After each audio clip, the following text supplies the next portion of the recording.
Hello friends, welcome to my channel BCom easy learning. આજના વિડીયોમાં આપણે જે બજેટિંગ ચેપ્ટર છે આપણું, જેમાં આપણે કેશના બજેટ્સ બનાવવાના છે, એ ચેપ્ટરનો એક પ્રેક્ટિકલ સમને સોલ્વ કરશું. લાસ્ટ વિડીયોમાં આપણે આ ચેપ્ટરની થિયરી ને બધે એમ કે બધે બજેટના કેશ બજેટના એ બધાની ડેફિનેશન્સ જોઈ છે. જો તમે એ વિડીયો ન જોયો હોય ને જોવો હોય તો આઈ બટનમાં એની લિંક છે, જોઈ લેજો. અને એન્ડ સ્ક્રીનમાં આવશે તો અહીંયાથી તમે જોઈ શકો છો. સો આજનો આપણે સમ છે એ આ સોલ્વ કરશું. આપણે એને પહેલા ક્વેશ્ચન જોઈ લઈ, પછી આપણે એને આખે સોલ્વ કરીએ. From the following information of CP Limited, prepare cash budget for 4 months up to 31st July 2006. 31st July 2006 से 4 મહિના કમ્પ્લીટ થાય એ રીતનું આપણે કેશ બજેટ બનાવવાનું છે. તો 31st જુલાઈ એ આપણે એમ કે જુલાઈ આપણે એક મંથ થયો, તેની પહેલા જૂન, પછી મે અને એપ્રિલ 4 મહિના થયા. તો આપણે એપ્રિલથી સ્ટાર્ટ કરીને જુલાઈ સુધીનું કેશ બજેટ બનાવવાનું છે. તો આપણે અહીંયા જો બધી ઇન્ફોર્મેશન્સ આપી છે. Cash budget, cash and bank balance of 25,000 on 1st April 2006. આપણે ઓપનિંગ બેલેન્સ આપી છે કેશની, પછી મંથ્સ આપ્યા છે, total sales, total purchase, wages, factory expenses ને ઓફિસ એક્સપેન્સીસ આપ્યા છે. હવે મેઇન આપણે જોઈ લઈએ કે શું છે. Assume 40% of total sales are cash sales and 60% are credit sales. હવે આપણે ટોટલ સેલ્સ આપ્યું છે, તો એમાંથી કેશ સેલ્સ છે એ આપણું 40% છે અને જે ક્રેડિટ સેલ્સ છે એ 60% છે. પછી assume 25% of purchase are cash purchase and 75% are credit purchase.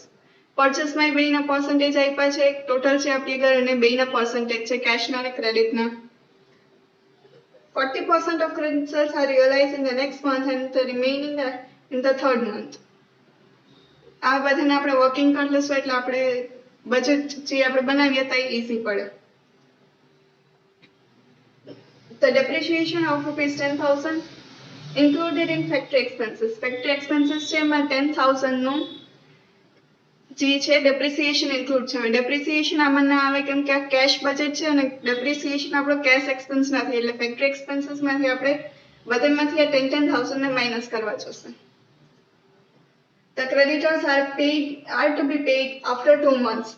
જે આપણે ક્રેડિટ પરચેસ કર્યું એ ક્રેડિટર્સ થયા હોય આપણા, એને આપણે 2 મહિના પછી ચૂકવવાના છે.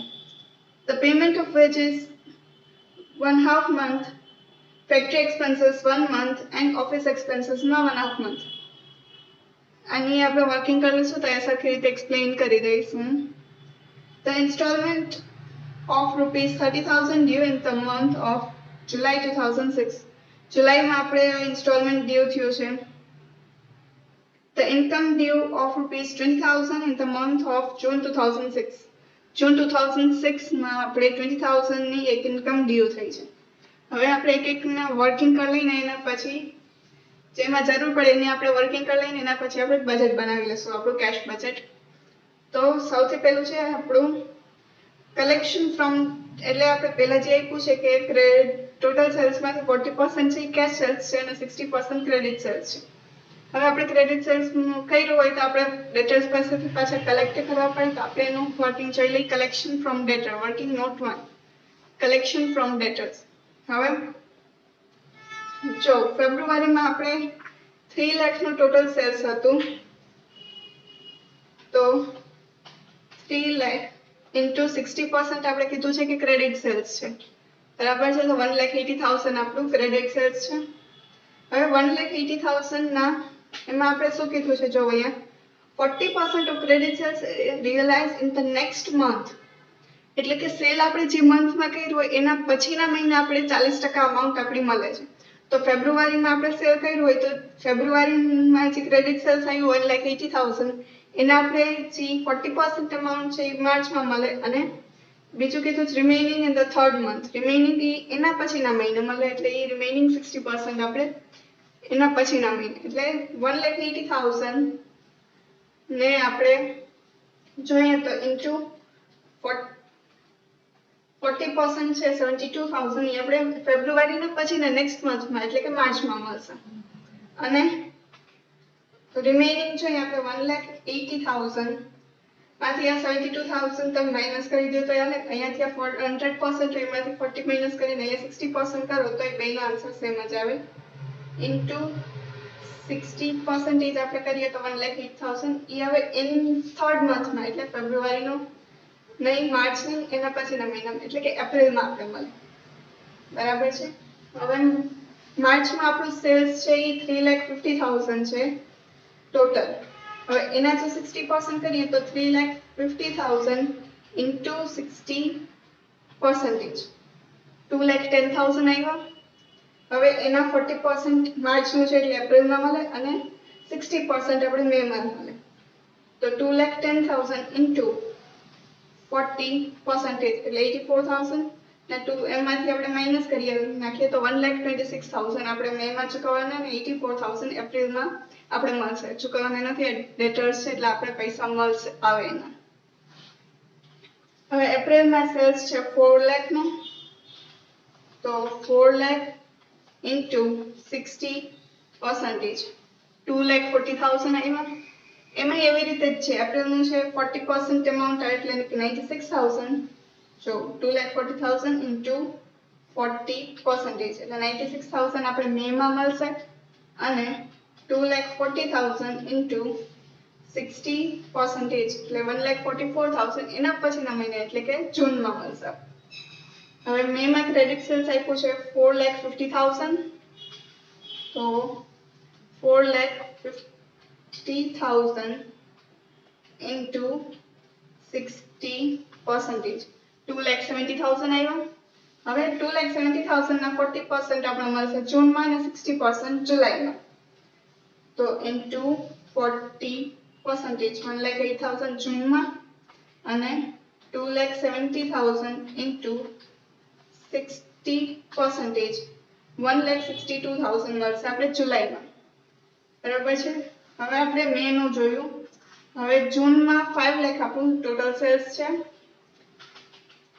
તો 5 લાખ ઇન્ટુ 60% એટલે કે 3 લાખ આવ્યું આપણું ક્રેડિટ સેલ્સ આવ્યું 3 લાખ. હવે એને ઇન્ટુ 40% કરીએ તો 1,20,000. હવે આ જૂનનું સેલ્સ છે તો 40% મળે આપણે જુલાઈમાં અને 60% આપણા મળે 3 લાખ ઇન્ટુ 60%, 1,80,000 મળે આપણે ઓગસ્ટમાં.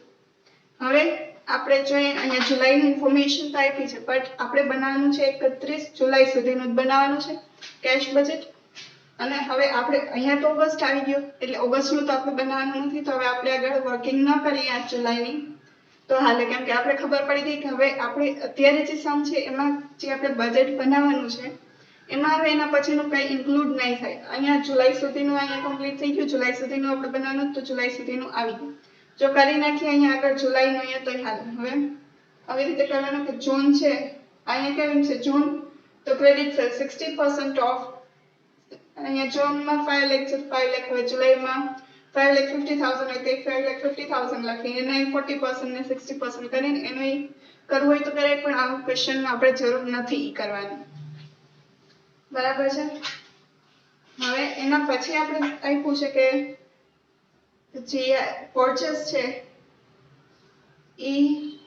એમાં બેના પર્સન્ટેજ આપ્યા છે, કેશના અને ક્રેડિટના. તો આ કેશ હોય જે કેશ સેલ્સ કેશ પરચેસ હોય એ તો આપણે ડાયરેક્ટ બજેટમાં પર્સન્ટેજ કરીને લખવાના જોઈએ એટલે એનું વર્કિંગ આપણે ના કરીએ તો હાલ. જો ડિસ્કાઉન્ટથી કીધું હોય તો કરી શકાય.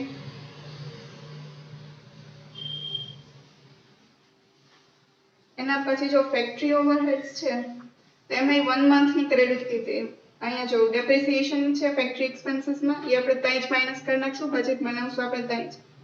Creditors are paid to creditors are to be paid after 2 months. 2 month પછી પે કરવાના છે. તો ફેબ્રુઆરીના આપણે જે એને ક્રેડિટર્સ થાય 75% કરીને એ આપણે ફેબ્રુઆરી નહીં, 2 મહિના પછી ફેબ્રુઆરીમાં નહીં, 2 મહિના પછી આપણે એને ચૂકવવાના, ફેબ્રુઆરી નહીં, માર્ચ નહીં, એપ્રિલમાં. એટલે ફેબ્રુઆરીના જે 1,50,000 ના 75% કરીને જે આવે એ આપણે એપ્રિલમાં પે કરવાના છે. એટલે એ આપણે એપ્રિલના કેશ બજેટ બનાવશું તો અહીં ડાયરેક્ટ એમ જ લખી નાખશું, તો એનું વર્કિંગ કરવાની જરૂર નથી. હવે વેજીસનું કીધું છે કે હાફ મંથ, તો એનું આપણે જોઈ લઈએ કઈ રીતે કરવું. તો જો working note 2 payment of veggies, બરાબર છે. હવે અહીંયા કીધું છે વેજીસનું પેમેન્ટ હાફમાં છે. હવે વેજીસ આપણા જો જૂના તો અત્યારે જરૂર એમ કે આપણે એપ્રિલથી બજેટ બનાવવાનું, તો આપણે જો એપ્રિલમાં આપણે કેટલા પે કરવાના હશે, તો ઇન એપ્રિલ હવે હાફ કીધું છે, તો અડધા એપ્રિલના અને અડધા માર્ચના એવી રીતે હોય. તો માર્ચમાં આપણે અડધા ભરી દીધા હોય વેજીસ છે આપણો, તો 75,000 છે, તો અડધા એટલે કે 37,500 આપણે માર્ચમાં ભરી દીધા, અને હજી અડધા બાકી છે એ આપણે એપ્રિલમાં ભરવાના હોય, એટલે એ એપ્રિલમાં લખીએ આપણે. અને અડધા એપ્રિલના એટલે એપ્રિલમાં છે વેજીસ 1 લાખના, તો હાફ ઓફ એપ્રિલ એટલે 50,000, 1 લાખના હાફ 50,000, એ બેનો ટોટલ 87,500. એટલે આ અમાઉન્ટ આપણે એપ્રિલમાં પે કરવાની રહેશે. હવે ઇન મેમાં એવી રીતે half of April, half of May. એપ્રિલમાં છે 1 લાખ, તો એના હાફ 50,000, અને મેમાં 1,10,000, તો એના હાફ 55,000. એ બેનો પ્લસ કરીએ તો આપણે આવે 1,05,000. એવી રીતે જૂનમાં જોઈએ આપણે, તો જૂનમાં હાફ ઓફ મે અને હાફ ઓફ જૂન, તો મેમાં છે 1,10,000, એના હાફ 55,000, ને જૂનમાં છે 1,12,500, તો એના હાફ થાય 56,250. એ બેનો ટોટલ કરીએ તો આપણે આવે 1,11,250. હવે એવી રીતે જુલાઈમાં half of June, half of July. જૂનના હાફ 56,250, ને જુલાઈના હાફ 62,500. એ બેનો પ્લસ કરીએ તો 1,18,500. બરાબર છે. આ છે. હવે નેક્સ્ટ આપ્યું છે ઓફિસ એક્સપેન્સમાં હાફ ઓફ મંથ છે, તો એમાં એ જ રીતે કરવાનું છે જેમ આપણે વેજીસમાં કર્યું એ જ રીતે ઓફિસ એક્સપેન્સીસમાં. ઓફિસ એક્સપેન્સીસ આપ્યા છે, તો એપ્રિલમાં હાફ ઓફ માર્ચ અને હાફ ઓફ એપ્રિલ. હવે માર્ચમાં છે 40,000, એટલે એના હાફ 20,000, અને એપ્રિલમાં છે 50,000, તો એના હાફ 25,000. બેનો પ્લસ કરીએ તો 45,000. હવે ઇન મે, તો half of April, half of May. એપ્રિલના હાફ છે 25,000, ને મેમાં એ 50,000 છે, એટલે એના હાફ 25,000, તો હવે 50,000. ઇન જૂન, તો જૂનમાં half of May, half of June. મેમાં 50,000 છે, તો એના હાફ 25,000, ને જૂનમાં છે 40,000, તો એના હાફ થાય 20,000, એટલે 45,000. અને ઇન જુલાઈ, તો half of June, half of જુલાઈ. જૂનમાં 40,000, એના હાફ 20,000, ને જુલાઈમાં 55,000 છે, તો એના હાફ થાય 27,500. બેનો ટોટલ 47,500. હવે આપણે બનાવવાનું છે કેશ બજેટ. તો cash budget of CP limited for 4 months ending on 31st July 2006. તો આમાં આવી રીતે બનાવવાનું હોય પર્ટિક્યુલર, પછી જેટલા મંથનું કીધું હોય એટલા મંથનું. આપણે 4 મહિનાનું કીધું છે, તો એપ્રિલ, મે, જૂન ને જુલાઈ. હવે સૌથી પહેલા ઓપનિંગ બેલેન્સ લખવાની. તો ઓપનિંગ બેલેન્સ આપણે અહીંયા આપી છે, જો cache and bank balance of 25,000 on 1st April 2006. બરાબર છે. 1st April 2006 માં આપણે 25,000 બેલેન્સ છે એમ કીધું છે. તો હવે આપણે અહીંયા એક લખી નાખી 25,000. હવે પાર્ટ પાડવાના. એ લખવાનું કેશ રિસિપ્ટ કે પછી કેશ ઇન્કમ કે કેશ ઇનફ્લો, ગમે એ લખી શકીએ. અને એમાં થોડીક લાઈન મૂકીને લખવાનું કેશ પેમેન્ટ્સ કે કેશ આઉટફ્લો, અને થોડીક લાઈન એમાં પછી મૂકી દેવાની. હવે લાઈનમાં એક વસ્તુ જોતું જવાનું આપણે, તો કા આવી રીતે જોવું અને કા આમાં જોવું. તો બેયમાં જોવું પડે. હવે જો બધી વસ્તુ લગભગ એડજસ્ટમેન્ટમાં આવી જ જતી હોય, એટલે ખાલી એ જોતો યાર. હવે ફર્સ્ટ શું કીધું છે, 40% of sales are cash sales. 40% sales છે એ કેશ સેલ્સ છે. તો કેશમાં આપણે સેલ કરીએ તો આપણે પૈસા આવે, કેશ રિસિપ્ટ, કેશ ઇનફ્લો, એટલે કેશ સેલ્સ. હવે એપ્રિલનું આપણે બનાવીએ તો એપ્રિલમાં 4 લાખ છે, બરાબર છે, ટોટલ સેલ્સ. હવે આપણે કીધું 40% કેશ સેલ્સ છે, તો 4 લાખ ઇન્ટુ 40%, 1,60,000 આવે કેશ, તો ડાયરેક્ટ મળી જાય એપ્રિલમાં 1,60,000. બરાબર છે. અહીંયા બેલેન્સ આપણી આગળ એક જ છે, આ બધું બેલેન્સ આપણે પછી મળી જશે, પણ આ બધાનું લખી લેવાનું. હવે મેમાં ટોટલ સેલ્સ છે 4,50,000, અને કેશના પર્સન્ટેજ છે 40%, 1,80,000 અહીંયા. એવી રીતે જૂનમાં છે 5 લાખ ઇન્ટુ 40%, 2 લાખ, તો અહીંયા 2 લાખ. અને જુલાઈમાં છે 5,50,000 into 40%, 2,20,000 આપણે અહીંયા આવ્યા. કેશ સેલ્સ કરી અને 4 મહિનામાં પોતપોતાની અમાઉન્ટ લખી નાખી આપણે. બરાબર છે. હવે આગળ કીધું છે 60% આ ક્રેડિટ સેલ્સ, અને એ રિયલાઇઝ કઈ રીતે થાય તો આપણે ક્રેડિટ સેલ્સની વર્કિંગ કરી છે. બરાબર છે. આઈ રી કલેક્શન ફ્રોમ ડેટર્સ. હવે આમાં જોઈ લેવાનું કે આપણે એપ્રિલથી અહીંયા બનાવવાનું છે. બરાબર છે.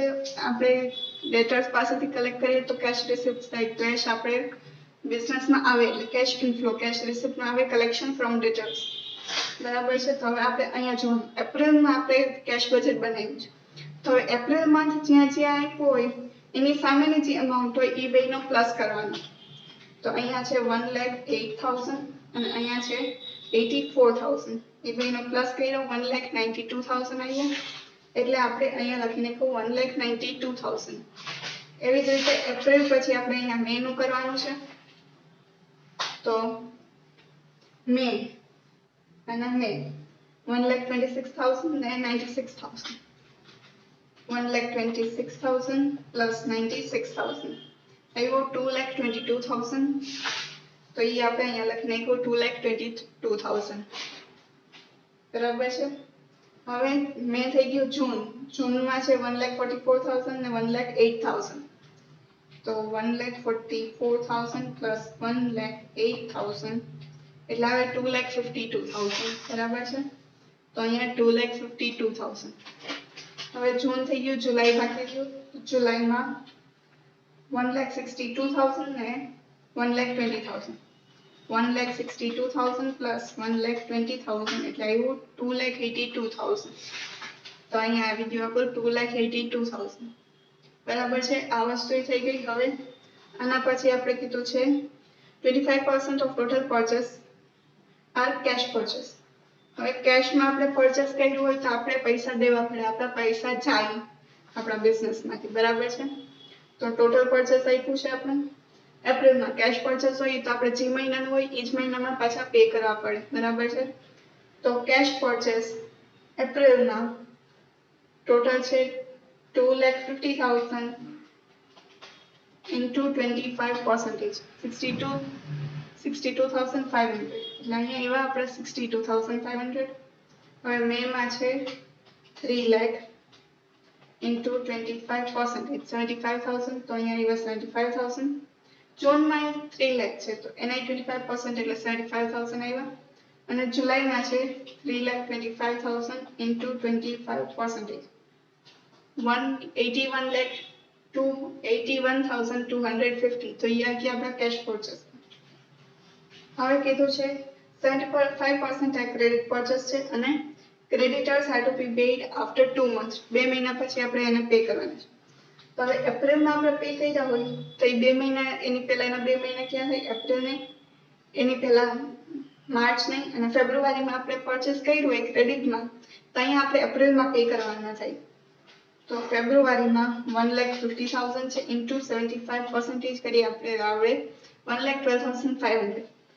ફેબ્રુઆરીમાં પરચેસ કર્યું તો 2 મહિના પછી આપણે ચૂકવવાના છે. ફેબ્રુઆરીમાં નહીં ચૂકવીએ, માર્ચમાં નહીં ચૂકવીએ, એપ્રિલમાં ચૂકવશું. તો 1,12,500 આપણે પેમેન્ટ ટુ ક્રેડિટર્સ એપ્રિલમાં. હવે માર્ચમાં લીધું હોય આપણે 2 લાખ ઇન્ટુ 75%, 1,50,000. તો એ આપણે ચૂકવવાના થાય મેમાં. એપ્રિલમાં આપણે લીધું હોય 2,50,000 into 75%, 1,87,500. એ આપણે ચૂકવવાનું થાય જૂનમાં. અને જે મેમાં લીધું છે આપણે 3 લાખ into 75%, આપણે એટલું ક્રેડિટમાં પરચેસ કર્યું છે 2,25,000 નું, એ આપણે ચૂકવશું જુલાઈમાં. હવે જૂન ને જુલાઈને એક જ પડી હતી, આપણે બજેટને એનું નથી બનાવતા તો એનું આપણે નહીં લખીએ. હવે અહીંયા કીધું છે depreciation of 10,000 included in factory expenses. માં 10,000 depreciation include છે અને અહીંયા આપણે 1 month ની પેમેન્ટ છે આપણું. એટલે જે ફેબ્રુઆરીમાં પણ આપણે ફેક્ટરી એક્સપેન્સીસ કર્યા છે એ આપણે માર્ચમાં ચૂકવશું, માર્ચના એપ્રિલમાં, એપ્રિલના મેમાં, મેના જૂનમાં, એવી રીતે. તો આપણે અત્યારે એપ્રિલનું અહીંયા લખવાનું છે એપ્રિલથી. તો એપ્રિલની પહેલાના મહિનો એટલે માર્ચમાં આપણે ફેક્ટરી એક્સપેન્સીસ છે 40,000. એમાંથી 10,000 જે આપણો ડેપ્રિસિએશન ના છે, કેમ કે એ ડેપ્રિસિએશન કેશ એક્સપેન્સ નથી એટલે એ 10,000 માઇનસ કરીને આપણે લખશું ફેક્ટરી એક્સપેન્સીસ એપ્રિલમાં આપણે ચૂકવ્યા છે 30,000. એપ્રિલના છે 40,000, એમાંથી 10,000 ડેપ્રિસિએશન માઇનસ કરીએ એટલે 30,000 એ આપણે ચૂકવશું મેમાં. મેના છે 45,000, એમાંથી ડેપ્રિસિએશન 10,000 માઇનસ કરીએ તો 35,000 ચૂકવશું આપણે જૂનમાં. જૂનમાં છે 60,000, એમાંથી 10,000 ડેપ્રિસિએશન માઇનસ કરીએ તો 50,000 આપણે ચૂકવશું જુલાઈમાં. હવે ફેક્ટરી એક્સપેન્સીસ થઈ ગયો. વેજીસનું આપણે વર્કિંગ કર્યું હતું, બરાબર છે. તો વેજીસમાં અહીંયા વર્કિંગ કર્યું હતું આપણે એપ્રિલમાં 87,500, મેમાં 1,05,000, જૂનમાં 1,11,250, જુલાઈમાં 1,18,750. તો વેજીસ આપણે પે કરીએ, બરાબર છે. અહીંયા આપણે પે કરીએ છીએ, આપણા પૈસા જાય છે, કેશ પેમેન્ટ કરીએ છીએ, કેશ આઉટફ્લો છે એટલે વેજીસ 87,500, 1,05,000, 1,11,250 ને 1,18,750. હવે વેજીસ પછી અહીંયા આપણે આપ્યું છે ઓફિસ એક્સપેન્સીસ, બરાબર છે. તો એનું આપણે વર્કિંગ કર્યું છે અહીંયા. તો એપ્રિલમાં 45,000, મેમાં 50,000, જૂનમાં 45,000 અને જુલાઈમાં 47,500. તો એ આપણે પે કરવાના છે ઓફિસ એક્સપેન્સીસ 45, 50, 45 ને 47,500. એ આપણો થઈ ગયો. હવે નેક્સ્ટ આપ્યું છે આપણે the installment of ₹30,000 is due in the month of July. જો અહીંયા છે the installment of 30,000 due in the month of July 2006. July 2006 માં આપણે ઇન્સ્ટોલમેન્ટ ડ્યુ થયું છે, ઇન્સ્ટોલમેન્ટ આપણે પે કરવાનું છે, બરાબર છે, જુલાઈમાં. તો ઇન્સ્ટોલમેન્ટ પે જુલાઈમાં આપણે કીધું છે, તો આપણે જુલાઈમાં 30,000 ડ્યુ થયું છે એટલે પે કરવા જોશે. તો 30,000 ખાલી જુલાઈમાં, આમાં આઈટમમાં કંઈ નહીં આવે. એવી જ રીતે income due of ₹20,000 in the month of June. જૂનમાં આપણી ઇન્કમ થઈ છે, અહીંયા રેન્ટ છે, રેન્ટલ ઇન્કમ છે, તો એ જૂનમાં આવી છે 20,000 ની. તો આ તનેમાં એનું કંઈ નહીં. હવે આપણે આની બધી વસ્તુ આપણા બજેટમાં લખાઈ દઈ છે. હવે શું કરવાનું, એપ્રિલની ઓપનિંગ બેલેન્સ આપી છે તો ઓપનિંગ બેલેન્સ અને કેશ રેસિપ્ટમાં પ્લસ કરવાનું એટલે ટોટલ ઇન્કમ એ આવશે આપણી. તો 25,000 પ્લસ 1,60,000 પ્લસ 1,92,000 એટલે આવ્યું 3,77,000. હવે એપ્રિલના એક્સપેન્સીસનો ટોટલ કરવાનો તો 62,500 પ્લસ 30,000 પ્લસ 1,12,500 પ્લસ 87,500 પ્લસ 45,000 એટલે આવ્યું 3,37,500. હવે closing balance A minus B એટલે ટોટલ A માંથી ટોટલ B ને માઇનસ કરવાનો, બરાબર છે. તો ટોટલ A છે 3,77,000 માઇનસ ટોટલ B છે 3,37,500 એટલે આવશે 39,500, બરાબર છે. અહીંયા આવ્યું 39,500. હવે એપ્રિલમાં આપણે ક્લોઝિંગ બેલેન્સ એટલે આ કઈ ડેટની હોય, 31 એપ્રિલની હોય. અને અહીંયા આપણે 1 મેની તો અહીંયા ઓપનિંગ બેલેન્સ થઈ એટલે અહીંયા જે ક્લોઝિંગ આવે એપ્રિલની એ અહીંયા લખવાની મેમાં. પછી એનોય ટોટલ કરવાનો, ટોટલ ઇન્કમ A, એક્સપેન્સીસનો ટોટલ B, એમાંથી A માંથી B ને માઇનસ કરી અહીંયા લખો એટલે મેની ક્લોઝિંગ બેલેન્સ આવે. મેની ક્લોઝિંગ બેલેન્સ હોય જૂનની ઓપનિંગ થાય તો જૂનને આપણે ઇન્કમનો ટોટલ થઈ જાય, પછી એમાંથી આ એક્સપેન્સીસ માઇનસ એક્સપેન્સીસનો ટોટલ આપણે માઇનસ કરીએ એટલે જૂનની ક્લોઝિંગ બેલેન્સ. હવે જૂનની ક્લોઝિંગ હોય જુલાઈની ઓપનિંગ થાય એટલે આ ટોટલ આવી જાય, ટોટલ ઇન્કમ.